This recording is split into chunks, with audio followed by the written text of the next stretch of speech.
حضرت آدم کہنے لگے حضور وہ آپ کے غلام کو دوزخ میں لے جا رہے ہیں۔ نبی پاک صلی اللہ علیہ وسلم آگے کہ ادھر آؤ، کہاں لے کے جا رہے ہو؟ اللہ کے سامنے فیصلہ ہوا ہے نا، فرشتوں نے کیا ہے نا، فرشتے کو کسی سے بددیانتی تو نہیں نہ کرتے، فرشتوں نے جو کیا ٹھیک کیا ہے نا، کیوں لے کے جا رہے ہو؟ سونے گناہ زیادہ ہے، نیکیاں تھوڑی ہیں، فرمایا میرے سامنے تولو۔ کسی فرشتے نے نہیں کہا کہ سونے معاذ اللہ ہم کو بے ایمان ہے، بھائی میرا مطلب ہے صحیح تولا ہے، فیصلہ ہے، فرمایا دوبارہ تولو۔ گویا رب بھی فرماتا ہے جیسے میرا محبوب کہتا ہے ویسے ہی کر، اور کوئی نہیں دوبارہ تول لو، کوئی حرج نہیں، تولو نہ دوبارہ۔ فرشتے دوبارہ آئیں گے، انہوں نے دوبارہ تولا، ایک پلڑے میں نیکیاں ایک پلڑے میں گناہ۔ اب وہ گناہ پھر زیادہ نکلے تو نبی پاک نے نا جیب سے اتنا سا روکا نکالا، روکے کا بھی کوئی وزن ہوتا ہے، وہ حضور نے نیکیوں کے پلڑے میں رکھ دیا، نیکیاں بڑھ گئیں، فرشتے بھی چپ کر گئے۔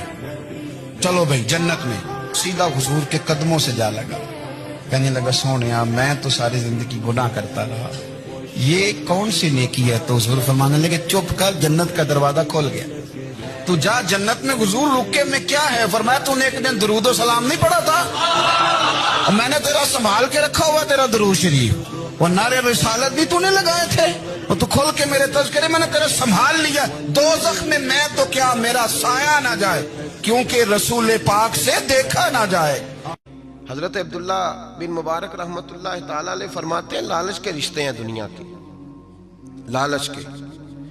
آپ کے انتقال کا وقت آیا تو اماں بڑا رو رہی تھی، عبداللہ بن مبارک رحمت اللہ علیہ اپنی اماں سے کہنے لگے اماں تو کیوں روتی ہے، تیرے تو اور بھی بیٹے ہیں،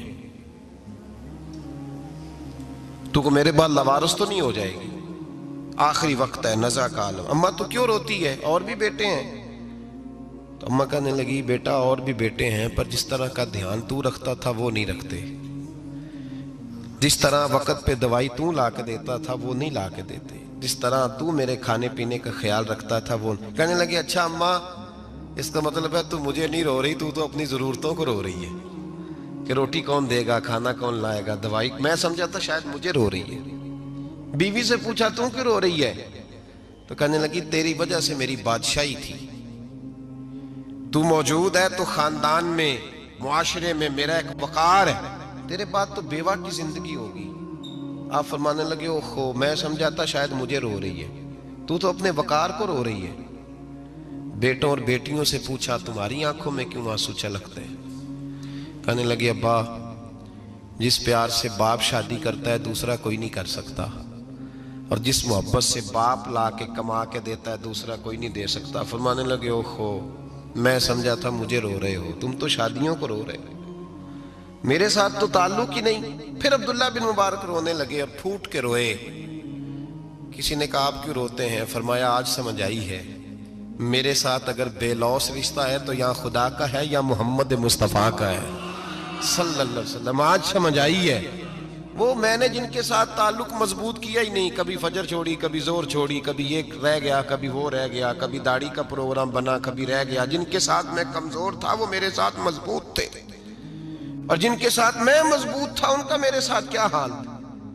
یہ کمزوری ہے رشتوں میں، وفا نہیں۔ ہمیں تو بھائی کام پیارا ہے، چم نہیں، بالکل۔ بچے شکایت کرتے ہیں، کہتے ہیں ابا کماؤ پتر سے پیار کرنے لگا ہے، بچے شکوہ کرتے ہیں، کہتے ہیں جو آدمی جیب میں زیادہ پیسے ڈالتا ہے ابا جی کا پیارا ہے۔